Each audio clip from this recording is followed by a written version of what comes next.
Hey there, my lovelies. How are we doing? How's it going? How is your January turning out so far? So I don't know if a few of you have noticed, I've got a very red chest going on here. Yes, so I spent a portion of my Tuesday anyway, getting my tattoo finished. It's been a long time. I think it's been about 2 years. So I finally got it finished. I will show you the final product at a later date because it's very red at the moment. So yes, I had a lot of fun visiting my local tattoo studio, my tattoo artist. I'm a good client, I think. I sat like a rock. I was a good boomy. I was a good chipmunk. I sat there very, very well. However, I'm sure a lot of you can imagine there is one way in which I'm probably not the best client, or maybe, I don't know, I talk an awful lot. I don't think it bothers my artist too much. I don't know, but you can imagine, can't you guys? Like, I talk an awful lot of rubbish as well. So, you go from the most strangest conversations to pets. Oh, what have you done over Christmas? There's lots to talk about. And of course, my favourite topic of conversation, what are you going to have for dinner? Anyway, I'm doing it now. I'm blabbing. Anyway, guys, yes, how is your January turning out so far? I hope you're having a wonderful time. So, guys, today we're going to be watching another video from Lost in the Pond. We're going to be catching up with Lawrence again. So I had to watch this video and show you guys. So this video is called Let's Talk About Raccoons. Now, this is a source of interest for what I would imagine is everyone from outside of the US. I don't think they're native to anywhere else, are they? So I know what a raccoon is from seeing it on the telly, obviously, but we don't have them. So, and I grew up watching Disney films. So yes, that Pocahontas film. So as a young child, I had visions of raccoons being these adorable little psychic-like pets. How wrong am I? I believe another cute little name for them is trash pandas. I love pandas. So it doesn't deter me, it doesn't put me off. That just actually makes me want to pet them more. But I believe they're a little bit of a nuisance in the US. Are they quite rodent-like? Would you call them? They're not vermin. Would you say they're a pest? So what's your experiences with raccoons like for our American viewers? Guys, let me know, because in my head, in my British brain, I hear people talking about raccoons and I think of cutesy little bandit looking little cuddly bear-esque type things.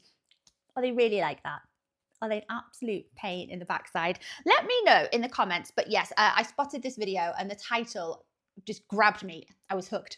So let's talk about American raccoons. Oh, it says American raccoons here. So is there a non-American raccoon? I always thought they were just native to the US. Anyway, guys, if you're enjoying these reactions and listening to me talk utter nonsense and rubbish, please hit that like and subscribe button, my lovelies. If you could, that would be amazing. Thank you so much. If you're interested, I have a Buy Me a Coffee account. That link is over here. And should you wish to help support this channel any further, I do have a Patreon account. If you want to check that out, that would be fab. That link is in the description below. Let's crack on with the video. Or at least I would if I could. There we go. Here's a clue for today's video. Favourite pastimes include wandering the streets at night, chewing fences and rummaging through garbage. This could definitely describe Chainsaw Jim. But it can also describe an animal that you won't find in Britain. An animal that's native to the continent of North America. I'm talking about raccoons. I'm Lawrence Brown and this video is sponsored by Squarespace. Before moving to the United States, I knew very little about raccoons. And actually, they remain slightly elusive even now, which is why I've decided to make a video all about them. Oh, so I couldn't honestly be specific and tell you what type of TV it is that I'm watching that makes me think that they're a common nuisance. But there's got to be certain parts of the US where they're more frequent. You see them more frequently, and probably a lot of states where you just don't see them at all. But yeah, in my young British mind, I thought that these were I don't know, like a little common visitor in most neighborhoods, especially trash pandas. Oh, they just look adorable. Is it deceiving though? Like, do they look? Butter wouldn't melt. Face of, I wouldn't say an angel, but you know, cutesy little cuddly little bear, cuddly stuffed toy looking thing. And actually, they're quite vicious. Are they vicious? Now, I've seen not clips, but I've heard people getting at, you know, are they rabid? Can they carry rabies? Do they bite often? Are they nasty little things? I think over in the UK, maybe a similar thing is maybe a badger. So they're quite elusive. We don't often see badgers, but you can, oh gosh, they get into an awful lot of road accidents at certain times of year. But the idea of them is that they're quite a cuddly type, you know, kind of animal, cutesy. The reality is that they're quite a nuisance in a lot of farmers' land, a lot of farming properties. They're quite a nuisance and they're nasty. I believe they're quite territorial. And should you have the misfortune of being bit by a badger, they bite down to the bone and they can be quite, so yes, as cute as they seem. They've got a lovely little kind of reputation, but interestingly, can be quite nasty. So I'm wondering if they're quite similar to raccoons in that sense. Throughout the next several minutes, I'll be answering questions like, are raccoons friendly? Where can they be found? And are they as much a nuisance as Americans have led me to believe? This year, my subscribers have heard me give the lowdown on other mysterious American creatures like coyotes, bald eagles, and Chicagoans. And so for those of you not yet subscribed to this channel, do that now. In the meantime, let's take a look at an animal that the Quincy Gazette once called a canine rodent. The Quincy Gazette, a fictional newspaper that I invented for the purposes of exposition, has clearly been using AI to write its articles because the raccoon is neither a canine nor a rodent. In fact, it's a member of the Procyanid family, which also includes ringtails, olingos, and other giant rat impersonators. In addition to its comically bushy tail, it has remarkably dexterous paws, allowing it to grip anything from bin lids to discarded food. This defining feature is actually how it got its name. You see, the English word raccoon comes from the Algonquin word Raccoon, meaning he scratches with his hands. I've heard this before. Oh my gosh, this is not deterring me, guys. That little clip feeding the raccoon is there with his little dexterous hands. Oh, I can't believe it. I can't believe they're mischievous or nasty. They just, I don't know, they look too cute. Yeah, I've heard the name. I couldn't remember the name, but I have heard that it translates to he who scratches with his hands. I want to see a raccoon. Furthermore, some indigenous tribes, like the Abenaki people of the northeastern woods, believed raccoons to be a lower-level trickster spirit capable of the mischievous. Of course, their behavior is not just confined to present-day New England. Like bald eagles and coyotes, raccoons can be found in 49 of the 50 US states, with the only exception being Alaska. But raccoons also show up in Central America, Mexico, and southern Canada. Yet beyond these borders, you won't find them anywhere else in the world. At least that was true until the 20th century. At that time, North American raccoons ended up in 3 other regions. The fact that all 3 had at some point been major enemies of the United States is purely coincidental, I think. During the late 1920s, various raccoon groups were introduced to the Soviet Union, and it wasn't always a good thing. Many of these raccoon groups faced extirpation, which is when a species goes extinct in one particular region but not in others. However, to this very day, raccoons do still persist in southwest Russia, where people often keep them as pets. And then there's the case of Germany. In 1945, not only would the country lose another world war, but they'd soon be stuck with the largest raccoon population outside of North America. 25 imported raccoons escaped from a fur farm in the German state of Brandenburg after the farm was bombed in an air raid. And this partly led to a post-war baby boom of raccoons in not just Deutschland, but all of the countries surrounding it. In Germany today, they number exactly 1.5 million approximately. And then, well, that makes me think, if they escaped from a fur farm, you know,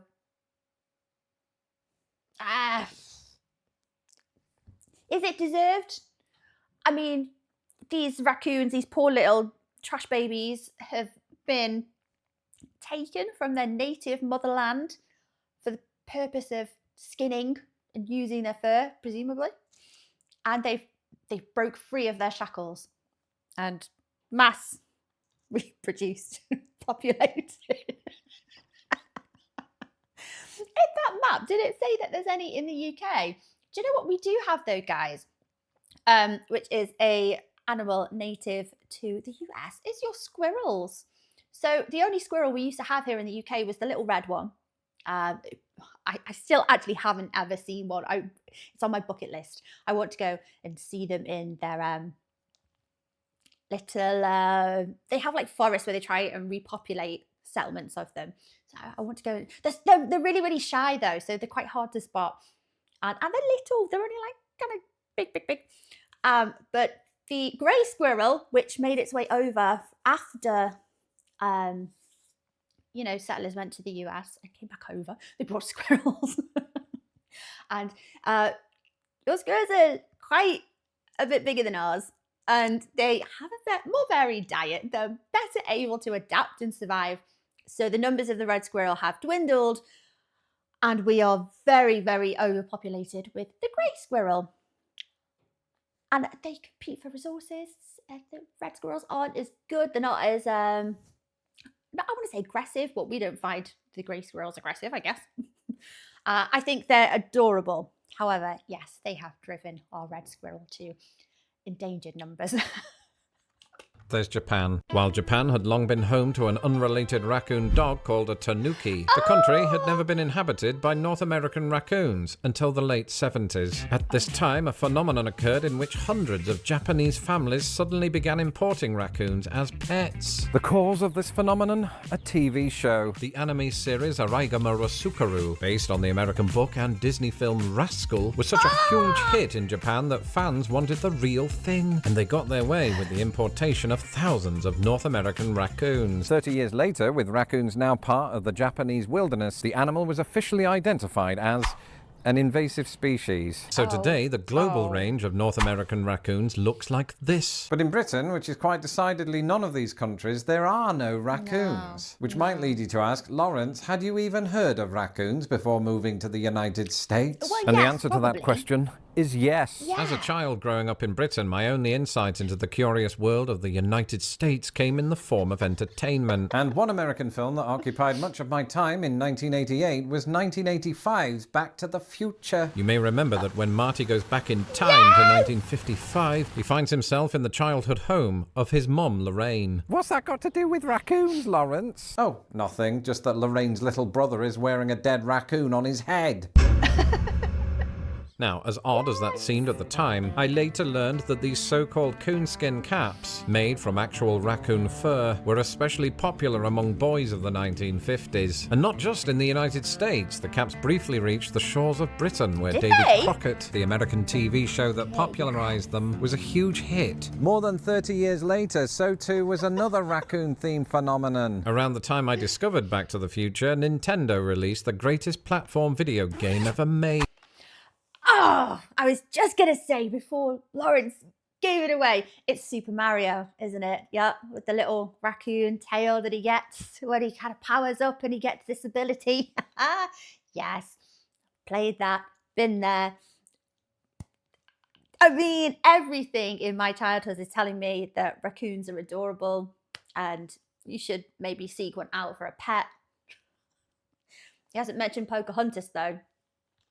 Super Mario Bros. 3. I can't swear on it, but it's probable that this game introduced me to the word raccoon, for it was on that most Japanese of video games that Mario could turn into Raccoon Mario. Proof that by then Japan was well into its raccoon era. And remember earlier when I said that Japan had long been home to an unrelated raccoon dog called a tanuki? The game also featured a tanuki suit for good measure. It was as if that 3-year period inherently contained some sort of cosmic significance, almost as if it were the junction point of all all my favourite raccoon references. And then I didn't thought they think were the about them same thing at again one for point, 20 no. more years. What I have thought about a lot since then is that Brits believe so many myths about Americans and vice versa. That's why 11 years ago I embarked on a quest to uncover all of the memos that Britain and America lost in the pond. At first, we were just a humble blog with a daily readership of 7. But as I heroically carried the weight of YouTube superstardom on my shoulders, my website itself became lost in the pond. Such a Thankfully, good I've job, partnered with Lauren. Squarespace to bring it back to life. Over the next several weeks, we'll be revamping lostinthepond.com to make it the central hub for all things pond. And this includes blog posts, the first of which is now live on our new site. So go and read it in my voice. You can now sign up to our email list via the website, thanks to Squarespace's super simple button that has the word sign up on it. It's easy. But over time, we want lostinthepond.com to become a place where memos are kept and occasionally promises.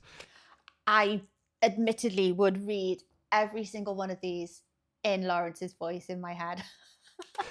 The other way around. Anyway, if you need a website to showcase your passions and or dreams, you can try Squarespace for free for 14 days. Get your free trial at squarespace.com today, and once your website is ready for liftoff, go to squarespace.com/lostinthepond and you'll save 10% on your first website or domain purchase. The link is in my description below. Anyway, 20 years was just enough time to outgrow my childhood wardrobe. Nonetheless, Super Mario 3 had had a profound effect on my perception of raccoons. The year I moved to the United States, I suddenly remembered that everybody worshipped the animal for its magnificent ability to hover. But this was not the vibe I got from most Americans. A freaking raccoon got in the trash again. I keep finding them in the toilet.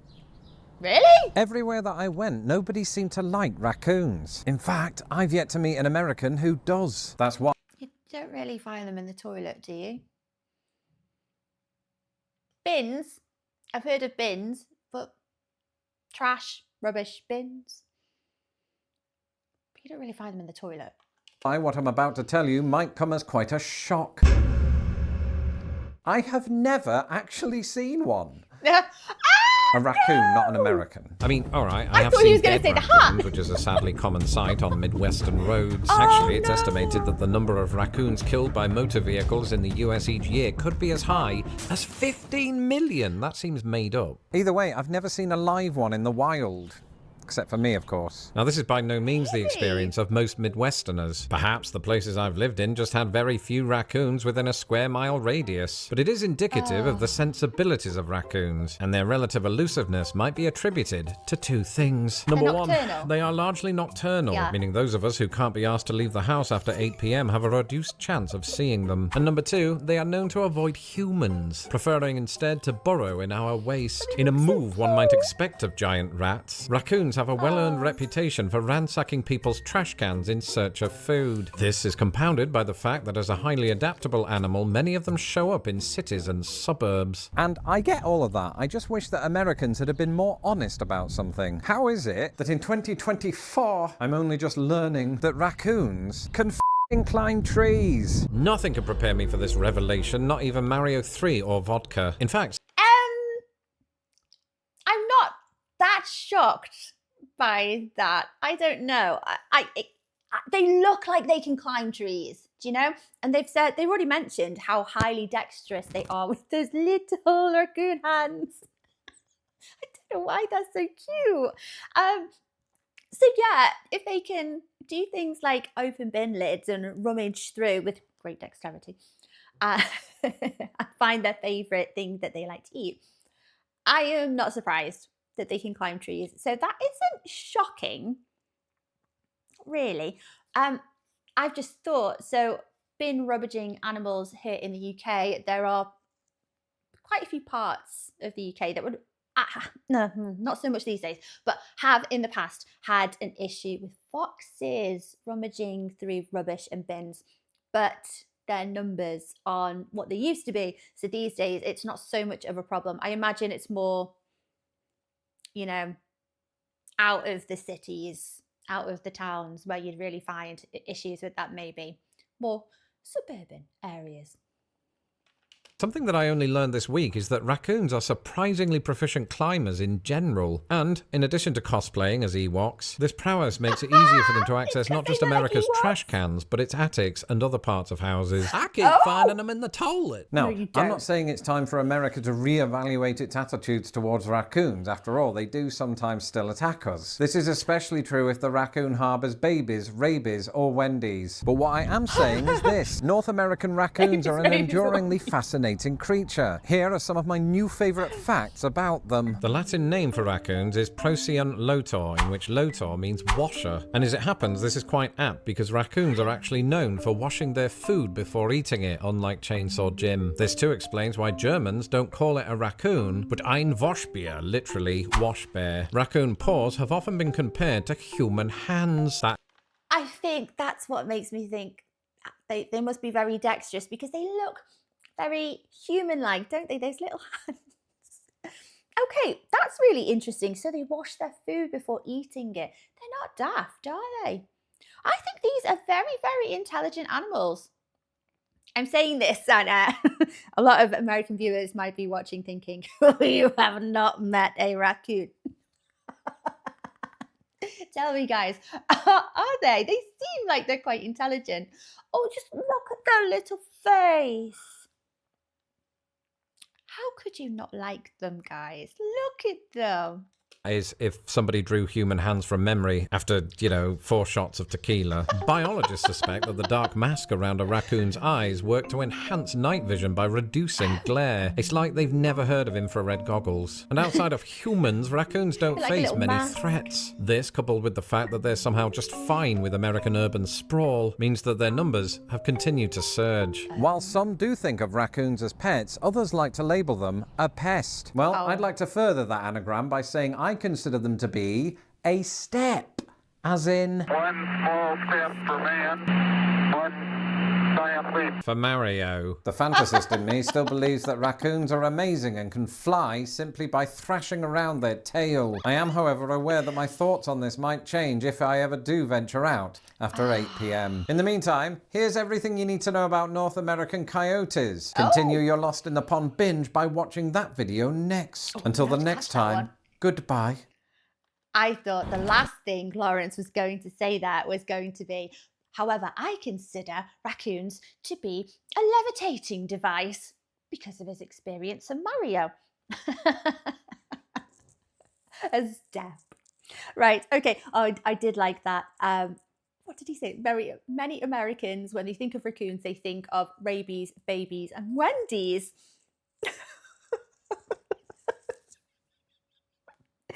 Oh, yeah, okay, so they must carry rabies. If there's that many of them in the wild, and, they can be a bit nasty. So do they only... I feel a little bit conflicted, because Lawrence has mentioned here that they're quite elusive, hence him not seeing one, which I am quite disappointed. I thought he was going to regale us with a story of when there was a cheeky raccoon that kept stealing his garbage or getting into the air vent or something like that. Okay, so yeah, the fact that Lawrence hasn't seen one, and he's been in America for quite a while now, leads me to think they're quite shy in nature, quite elusive. Being nocturnal definitely does help that, doesn't it? But if they're that shy and elusive, how do you have experiences of them being an aggressive pest? Are they an aggressive pest? Like, would they bite you if you got too close? Saying that, if they had babies, maybe they'd get a lot more territorial, protecting their young, maybe. I don't know, guys. Like Lawrence said, we have no clue about raccoons. They're not native here. The only experiences we have are with Mario or through TV. And I've got to admit, guys, they just seem like the most adorable little trash babies. Oh. And, watching Pocahontas, what's his name? Is it Nico? Nico's the raccoon, isn't he? And he's her trusty little sidekick, little pet.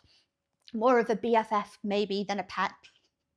But yes, it definitely reinforces the idea that they're lovely little fluffy animals. Guys, let me know your feelings towards raccoons. Am I totally crazy? Would you never in a million years pet them? Like, God, just don't feed them because you'll never get rid of them. What's the general consensus on raccoons? It's very interesting. Anyway, guys, I hope you enjoyed watching that along with me. Take care of yourselves, my lovelies. Much love, and I will see you in the next video. Bye-bye.